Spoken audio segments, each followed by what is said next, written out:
Hello, first year physics. This is from chapter Work, Energy and Power. Topic is conservative forces. Conservative forces क्या होते हैं? A force is said to be conservative if the work done by the force or against the force in moving a body depends only upon the initial and final positions of the body and is independent of the path followed between initial and final positions.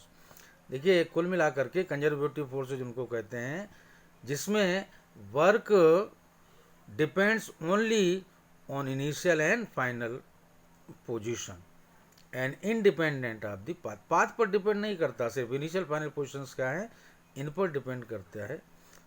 तो ऐसे forces को हम कहेंगे conservative forces. ये जो gravitational force is conservative force. Example है, जो gravitational force है ये कंजर्वेटिव फोर्स होता है। इसको हम प्रूव करके दिखाएं आपको कि क्यों कहते हैं इसको कंजर्वेटिव।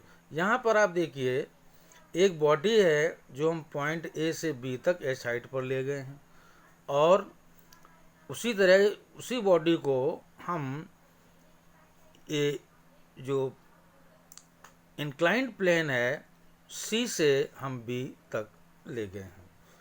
तो देखिए फर्स्ट फिगर में, इसके बाद सेकेंड फिगर में। इन फिगर वन, सीधे figure one, in figure one the body is being raised vertically upwards, A से बी तक जाता है।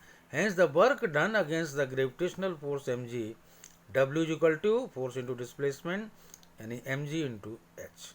Okay, now in figure two, दूसरे फिगर में, the body is taken along a smooth inclined plane C B of height h and inclination theta.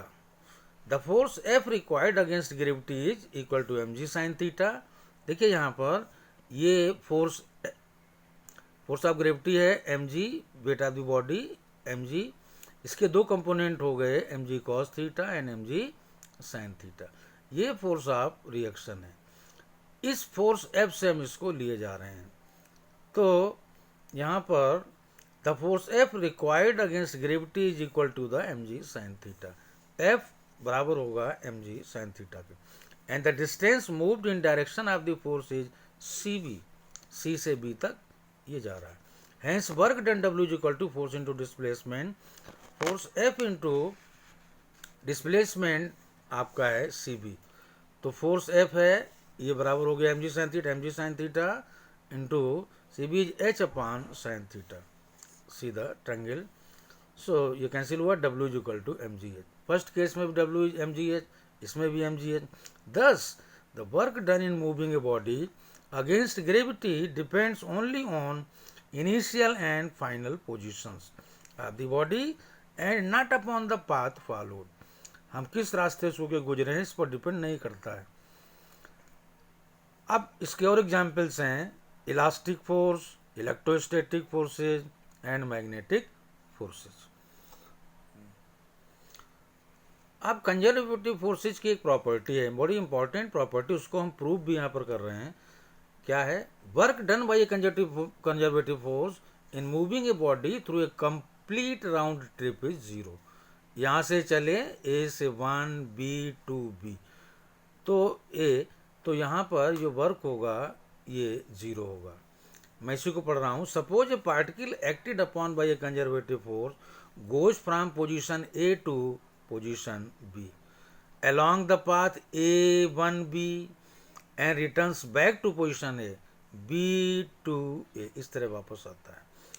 तो work done by the force along the path A1B it is equal to work done against the force along the path B2A.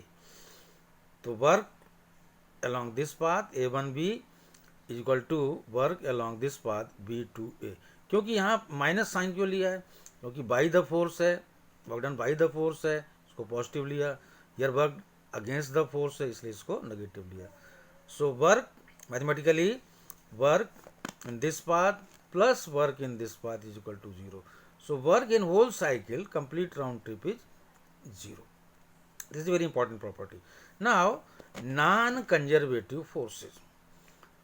A force is said to be non-conservative if the work done by the force or against the force in moving a body from one position to another depends upon the path followed between two position.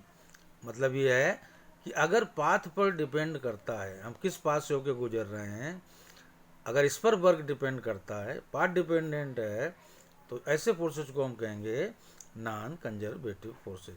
इसके examples हैं frictional forces and induction forces.